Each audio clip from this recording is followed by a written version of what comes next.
ఏం చేస్తున్నావే నువ్వు? అది అమ్మా ఏం లేదమ్మా. ఇది నిన్నెందుకు కౌగలించుకుందిరా? ఏమైంది సుమా? ఇది ఇంట్లో పని మనిషిగా ఉండడానికి వచ్చిందా, లేకపోతే నా కొడుకి గాలం వేసి ఈ ఇంటి కోడలు అవ్వాలని వచ్చిందా?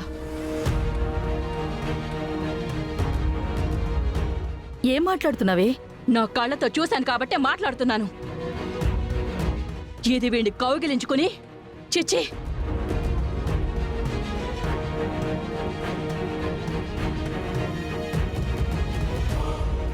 ఏమ్మా తను చెప్తుంది నిజమేనా? అదేం లేదు నాన్న.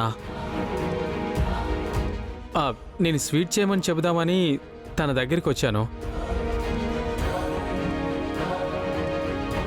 ఈలోపు బొద్దింకేదో కనపడితే సడన్గా భయపడి నన్ను హక్ చేసుకుంది. ఈ లోపల అమ్మ వచ్చింది, నన్ను కౌగిలించుకుంది అనుకుంది. ఇదే నాన్న జరిగింది. అవునండి, భయంతోనే ఈయన్ని నేను పట్టుకున్నాను. భయం వేస్తే పరాయి మగాన్ని పట్టేసుకుంటావా? భయపడి పట్టుకున్నావా, లేక ఇదే నీకు అలవాట? సుమా, ఏంటా మాటలు? లేకపోతే ఏంటండి? అసలు ఇదెవరితో తెలీదు. ముక్కు మొక్కం తెలియదని తీసుకొచ్చి ఆ పల్లవి మన ఇంట్లో పెట్టింది. మీరందరూ కూడా మంచి పిల్ల అని నెత్తికెక్కించుకుంటున్నారు. ఇదేదో గూడు పుటాని చేస్తోందని నా మనసు కనిపిస్తోంది. లేదండి, నేనెలాంటి కుట్రలు చేయట్లేదండి. అవునమ్మా, నువ్వే పొరపాటు పడ్డావు అంతే. అయినా కిచెన్లో నీకేం పనిరా? చెప్పాను కదా నాన్న, జస్ట్ స్వీట్ చేయమని అడుగుదామని. స్వీటే కావాలి అనుకుంటే హాల్లో కూర్చొని తనని పిలిస్తే వచ్చేది కదా, చెప్తే చేసేది కదా. తన దగ్గరికి నువ్వు రావడమేంటి? అవుననుకో, కానీ ఇటే వస్తున్నాను కదా, ఇక్కడే ఉంది కదా అని చెప్దామని వచ్చానమ్మా. సరేమ్మా, ఈసారి నుంచి దూరం నుంచే పిలిచి చెప్తాను. నేను చెప్పాను కదా, నువ్వు ఆ స్వీట్ చేయి.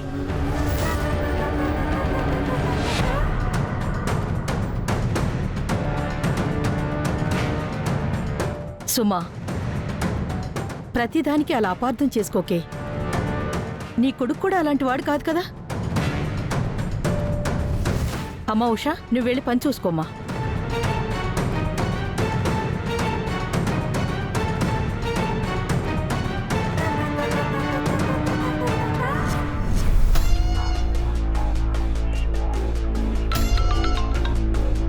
హలో, చెప్పు మమ్మీ. అక్షిత, ఇందాక పల్లవి ఇంటికొచ్చింది. ఇంటికొచ్చి నాకు వార్నింగ్ ఇచ్చింది. మమ్మీ, నీకు వార్నింగ్ ఇచ్చిందా? అవును.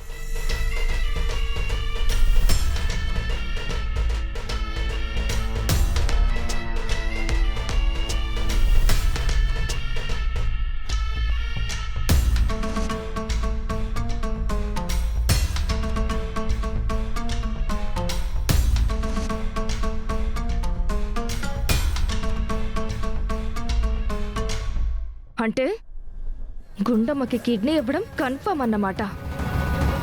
అవును, నువ్వు కూడా ఆ ఇంటి దగ్గర తననేదో డౌట్ఫుల్గా మాట్లాడుతున్నావంట కదా. అందుకని చెప్పి నీ కూతురు జాగ్రత్త అని చెప్పి నీకు నాకు కలిపి వార్నింగ్ ఇచ్చి వెళ్ళింది. అది వార్నింగ్ ఇస్తే నువ్వెందుకు ఊరికే ఉన్నావు? దాన్ని చెంప పగలగొట్టకుండా ఆ పని చేసేదాన్ని.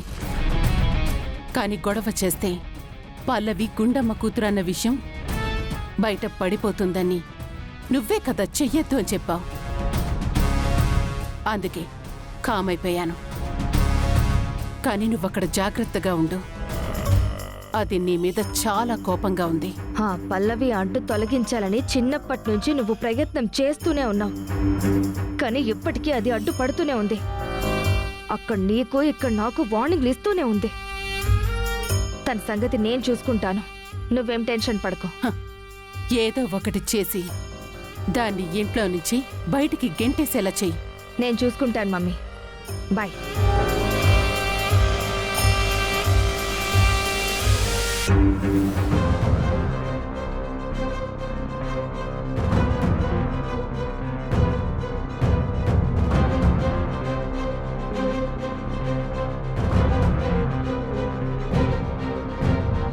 ఏంటి, మా ఇంటికి వెళ్ళి మా మమ్మీకి వార్నింగ్ ఇచ్చావంట?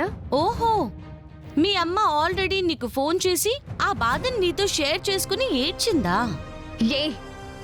ఏం మాట్లాడుతున్నావే? అదే నేను అడుగుతున్నాను.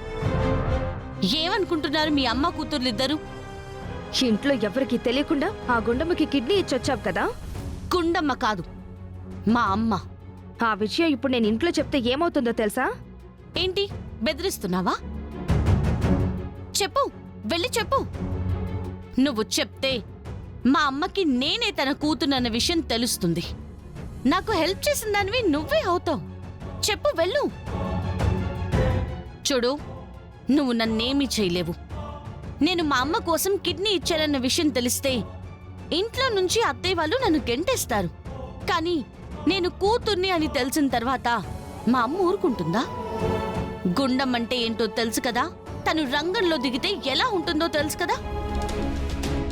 నా విషయంలో తప్పు చేస్తే ఒక్కొక్కరికి మోత మోగించేస్తుంది. కాబట్టి తెలిసినా తెలియనట్టుండు. అరవాలనిపించినా నోరు మూసుకొనుండు. అక్కడ మీ అమ్మ వల్ల మా అమ్మకు కానీ, ఇక్కడ నీ వల్ల నాకు కానీ ఏ ఇబ్బంది కలిగినా మీ అమ్మ కూతుర్లిద్దరిది చాప్టర్స్ ముగించేస్తా. ఏదో సొంత చెల్లివి కదా అని ఊరుకుంటున్నాను.